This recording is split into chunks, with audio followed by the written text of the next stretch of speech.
ada dua prinsip kerja dari alat ini.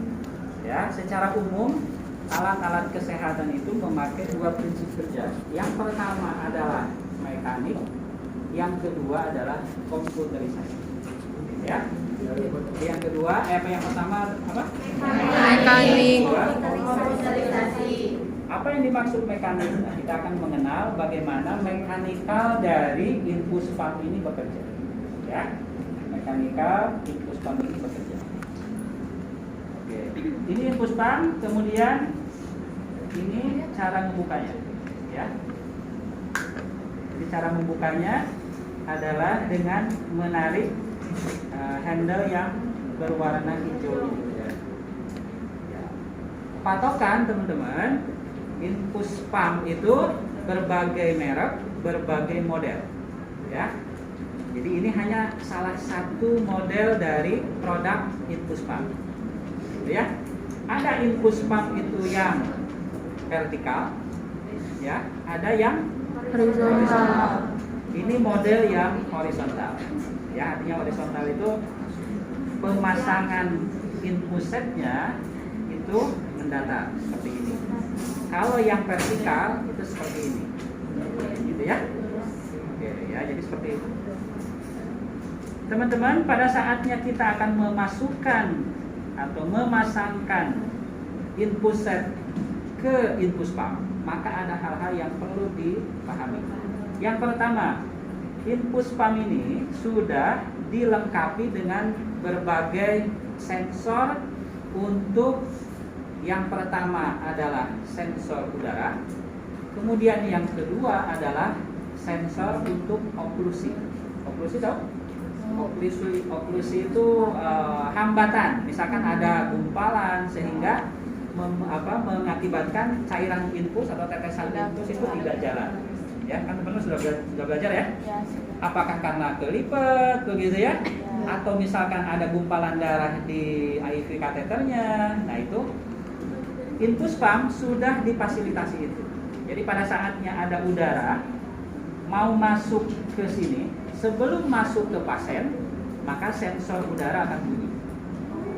Ya, paham ya? Paham. Secara prinsip tidak boleh ada udara masuk ke pembuluh darah pada saatnya terpasang Infus. Maka infus pump difasilitasi untuk sensor udara. Sensor udaranya ada di awal di sini ya. Jadi sebelum dorongan mekanik dari infus pump ini berjalan untuk mendorong cairan yang ada di selang infus ini masuk ke pasien. Ya.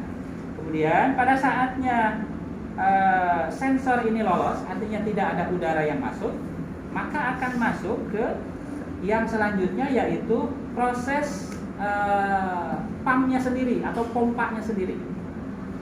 Sistem pompanya adalah seperti yang terlihat di sini. Jadi kayak gerigi, ya. Proses pompanya adalah dengan cara dihantarkan dengan cara ya seperti inilah, gitu ya. Jadi kalau Sunda mah diperet lah, gitu ya. Jadi jadi gitulah. Jadi seperti inilah ya. Nah, kayak dipijit-pijit gitu. Jadi didorongnya itu dengan cara dipijit, kayak dipijit gitu lah, ya. Masuk begitu ya, pijit masuk. Nah, ini dengan difasilitasi ada gerigi ini. Jadi dia akan berjalan seperti itu. Nah, gitu ya, si proses mekanikal dari infus pump ini. Ya, kemudian mendorong. Ya, kemudian di sini ada tadi apa? Sensor untuk sumbatan. Ya, kalau terjadi sumbatan setelah didorong ternyata nggak ngalir karena nyumbat. Bisa tadi karena kelipat, bisa jadi karena hambatan ada pembekuan darah misalkan ya. Sensor untuk oklusinya akan bunyi. Gitu ya. Paham? Paham ya? Jadi itu infus pump ya. Jadi infus pump itu seperti itu. Itu cara kerja mekaniknya seperti itu. Ya. Jadi cara kerja mekaniknya seperti itu. Jadi cairan masuk, kemudian ada sensor udara. Sensor udara lolos, artinya tidak ada udara yang akan dimasukkan cairan itu ke pasien.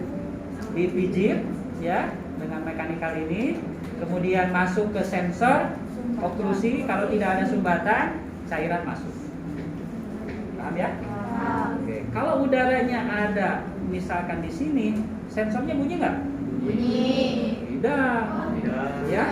Jadi kalau misalkan sensor udaranya ada di sini, setelah dipompa, kemudian ini dilewati, kemudian udaranya ada di sini, sensornya bunyi nggak? Tidak. Sensor udara akan bunyi sebelum cairan itu didorong. Ya, jadi kalau ada sumbatan di sini, ada udara di sini, maka ya kita harus manual untuk membuangnya. Ya, jadi jangan menunggu sensor infus pump ini bunyi. Gitu ya, paham ya? Paham. Ya, kemudian kita coba pasangkan ya. Jadi cara memasangkannya adalah dengan memasukkan ya sesuai dengan alat ini di fasilitas. Ya, jadi ini sudah ada ya, sudah difasilitasi. Kemudian jangan terlalu kencang begitu ya atau matang begitu ya. Jadi harus ada longgar. Oke, masukin ya. Oke, masukin. Oke, ya. Nah, ini masih kunciannya masih terkunci. Gitu ya. Kita buka. Nah, gitu ya. Jadi kita buka, tekan ke bawah. Nah, seperti itu. Kemudian setelah terpasang seperti ini, ujung ya yang satu dengan ujung yang lain ditarik. Ya, ditarik supaya tidak terjadi lipatan di sini. Kenapa ada lipatan di sini? Tidak boleh, karena pada saat terjadi lipatan memungkinkan oklusi, memungkinkan udara. Ya, makanya harus ditarik ya antara ujung dengan ujung. Oke, sesudah itu maka lakukan penguncian pintu. Ya, cara melakukan penguncian pintu adalah dengan cara yang satu tangan memegang pintunya, kemudian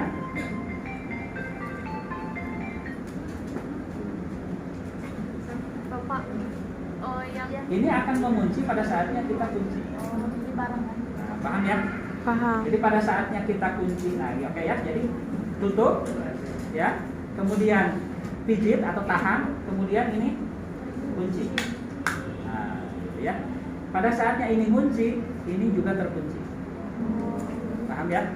Tapi pada saatnya ini dibuka, ini tidak membuka secara langsung, begitu ya. Kadang-kadang tidak membuka secara langsung, jadi kadang-kadang tutup kalau tidak ada tidak ada selang infusnya. Oke ya, paham ya? Paham. Kita tekan seperti ini, kemudian sambil didorong, sambil dikunci. Harus hati-hati. Jadi jangan sampai misalkan seenaknya saja dipaksa untuk kita kunci. Sudah paham sampai sini?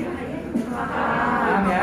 Jadi secara umum proses kerja infus pump dengan model dan merek apapun itu secara umum sama. Ya, jadi secara umum sama. Ya, kemudian kita tutup ya. Oke, tadi ya nutup itu tidak boleh satu tangan.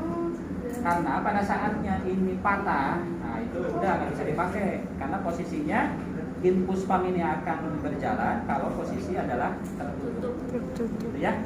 Jadi kalau dia terbuka nggak bisa, ya nggak bisa jalan. Oke ya. Jadi harus dipastikan aman. Kenapa? Infus pump ini lumayan mahal loh ya. Lumayan mahal, 10 juta. Ya, 10 juta ini, ada yang 20 juta ada. Ya. Tadinya mau beli, Jangan sampai rusak ya. Jadi harus pelan ya. Nah, seperti itu ya. Oke, ini kan terpasang ke pasien, ya. Ini terpasang ke Pasien.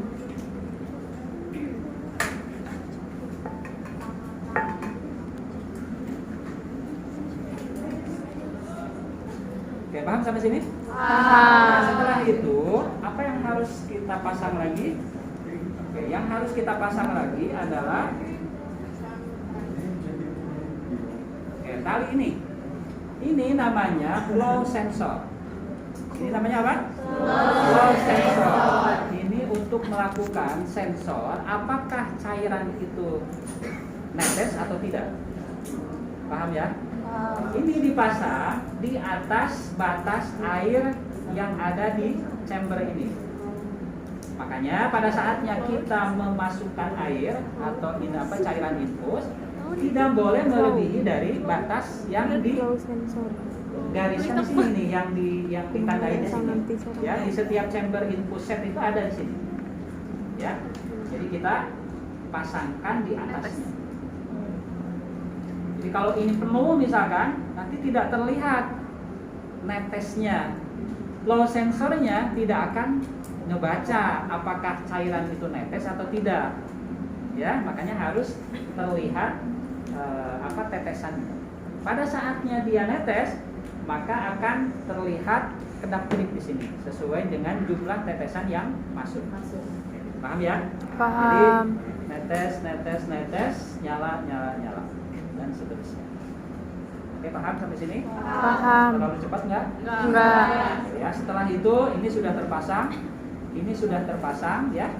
Kemudian yang selanjutnya adalah proses komputerisasinya, yaitu kita setting sesuai dengan dosis yang akan kita Berikan. Oke ya, ada tombol yang harus kita pahami di sini secara umum begitu ya. Ada tombol on off, ya, on off. Ada tombol menu, ya. Ada tombol kembali, ya. Ada tombol oke. Ada tombol push, ya. Artinya infus pump pun difasilitasi untuk ya diminta cairan untuk cepat bisa masuk. Kalau tidak pakai infus pump caranya gimana? Kita pakai press bag atau kita pijit misalkan ya. Anda pernah lihat nggak? Ini cairannya kurang sekali nih. Ya, tensinya ngedrop misalkan. Ayo cairannya masukin. Nah, suka dipijit ya. Ini sudah maksimal dibuka full misalkan ya, mana regulatornya. Nah, ini misalkan ya. Ini sudah di pull ke ataskan ya. Tetapi misalkan yang masuk masih minimal, maka ditekan. Nah, ada alatnya juga ya, kalau kita males untuk tekan, ada namanya press bag. Jadi kayak tensian tapi disimpan di sini. Nah, itu untuk mempercepat aliran infus.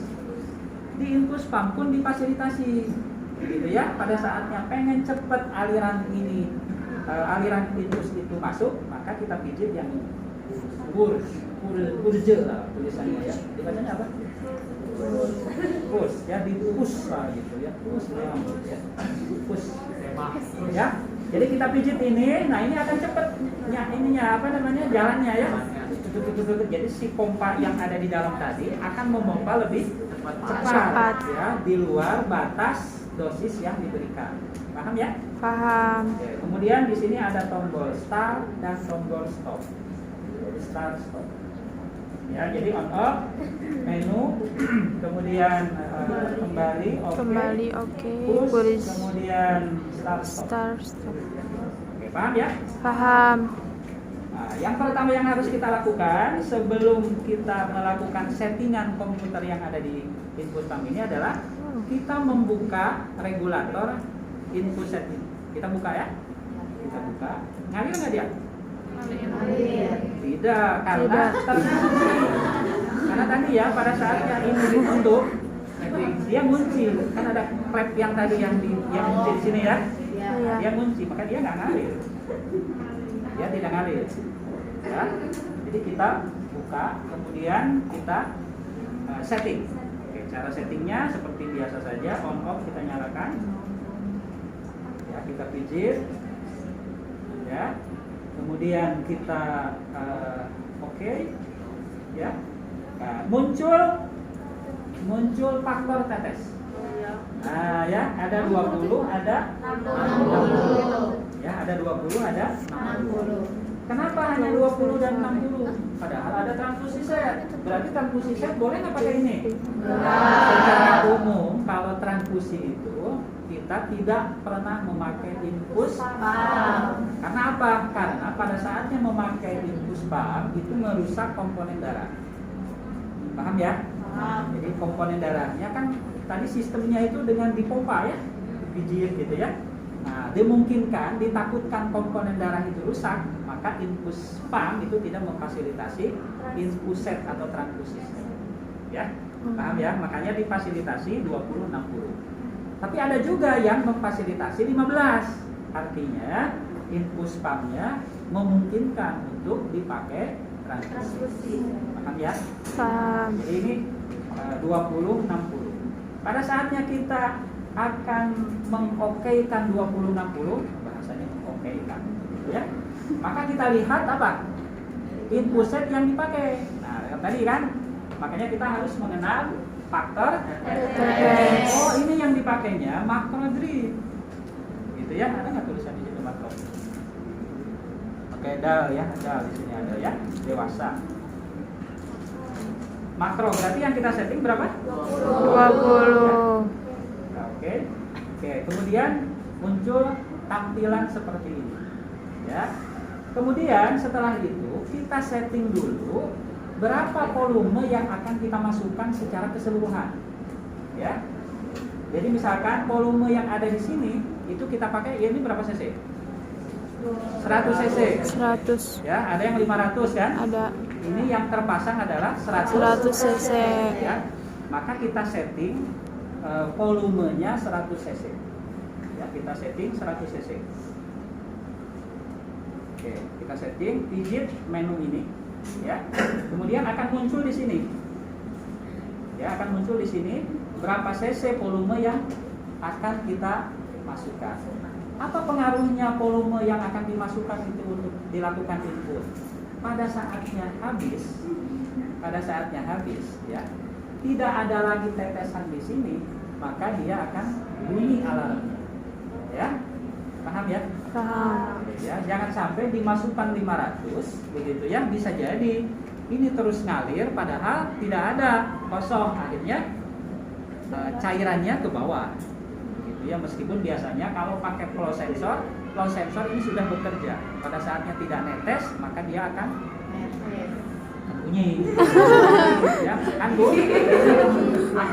Ya, kita setting berapa volume yang akan kita masukkan. Jadi pijit menu tadi ya, pijit menu muncul ini, kemudian kita putar, ya.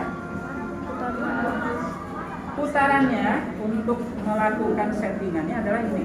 Jadi ini putar, Oh, ya. Ke kanan, ke mana itu? Ke depan. ke depan. Kalau seperti ini berarti ke depan ya. Ke depan. Itu untuk menambah. Kalau ke belakang itu Kurang. ya, jadi menambah berkurang, ya. Ya. Oke.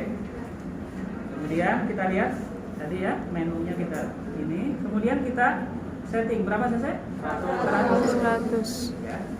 Kalau 100 cc ini kan lama nih, betul nggak? Betul. Lama. Nah, alat ini bisa difasilitasi untuk mempercepat hitungan, yaitu dengan cara memijit tombol off, kemudian kita putar. Ya. Nah, hitungannya adalah 100, 20, 10, 20, 30, 100, 200. Nah, seperti itu ya. Jadi kalau manual tidak memijit stop, itu hitungannya 1, 2, 3, 4, 5. Tapi kalau dengan memijit tombol off, ya, jadi tombol off-nya ditekan, ini diputar, maka hitungannya akan cepat. Jadi tidak lagi 1, 2, 3, bisa jadi 10, 20, 30, loncat intervalnya di 100, 200, 300 dan seterusnya. Ya. Itu hanya teknik saja ya. Oke. Ya. Ini sudah 100 ya? Sudah. Oke. Setelah volume ini dimasukkan, berapa yang akan dimasukkan? Kemudian kita setting berapa cc per jam ya, sesuai dosis yang akan diberikan. Berikan. Ini berapa cc per jamnya sama ya. Ini hitungannya. Misalkan berapa cc? 20. 20. Ya. 20. Oke, 20. Nah, 20 ya. Ya. 20 cc per jam. Oke, setelah itu start. Artinya apa? Ini sudah terbuka. Ini sudah terpasang flow sensornya. Begitu ya. Ya. Pasien juga sudah siap untuk dalam posisi dia terpasang infus, begitu ya. tidak ada yang tertekuk, ya, kemudian kita start, ya.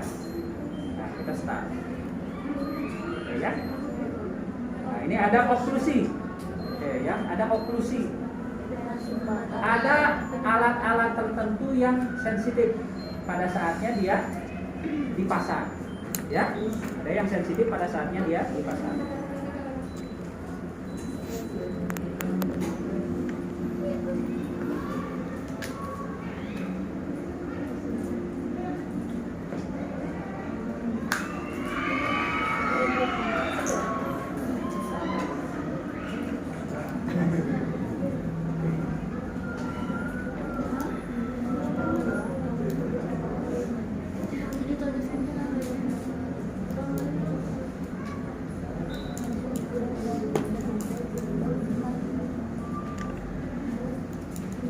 Oh iya, satu lagi.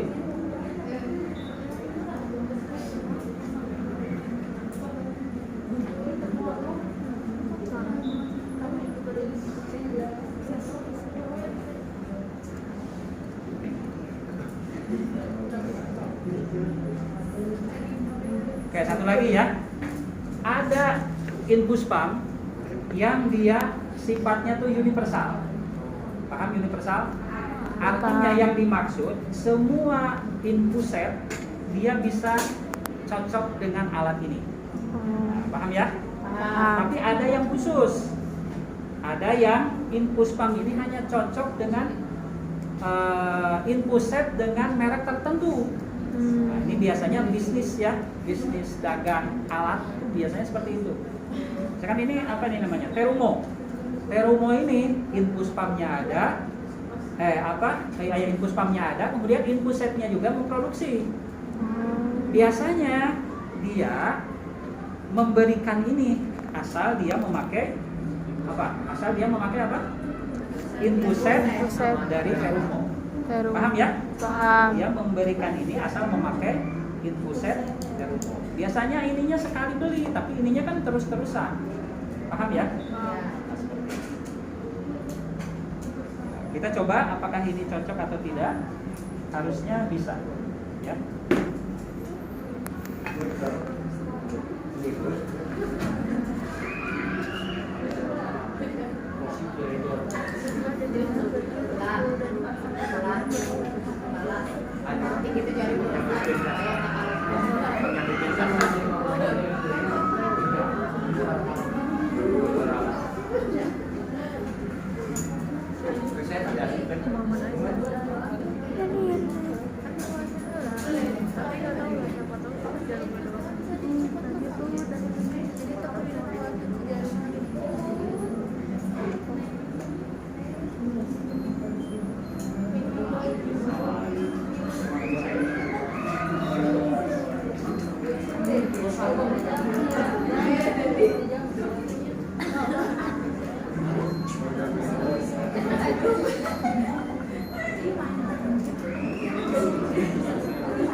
Bahwa ini apa berfungsi atau ngalir gitu ya.